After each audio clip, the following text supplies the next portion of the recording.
toto taky. Asi bych už jsem mohla přestat nakupovat v tom tému.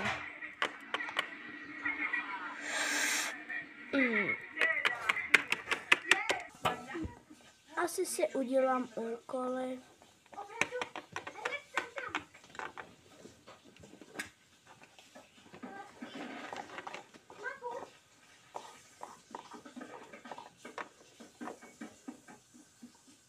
Tady paní je naše zákazka.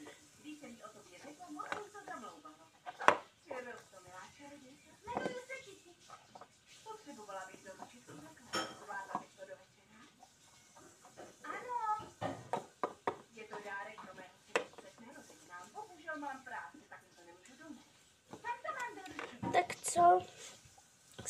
Budu dělat čtení nebo čeština pro deváťáky? Nebo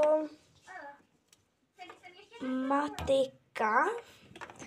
Matika mě baví. Tu si rozhodně teď udělám.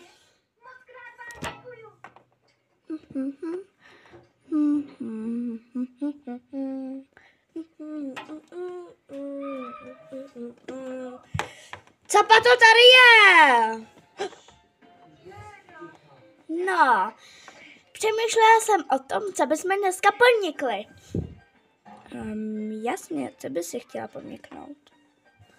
No, já bych ráda podnikla třeba dneska nějaký dobrodružo, nebo si pozvat nějakou kamarádku dovnitř. Klidně, ale tak mi na chvilku prostoru. Čtu si. A co já s tím? Zahoď ty blbý učebnice. Hej, matika!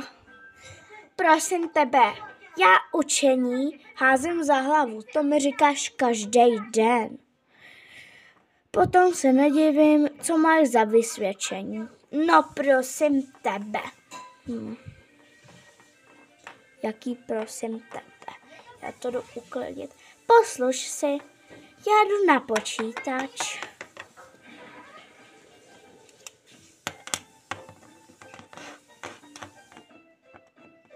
Hej, to je můj počítač.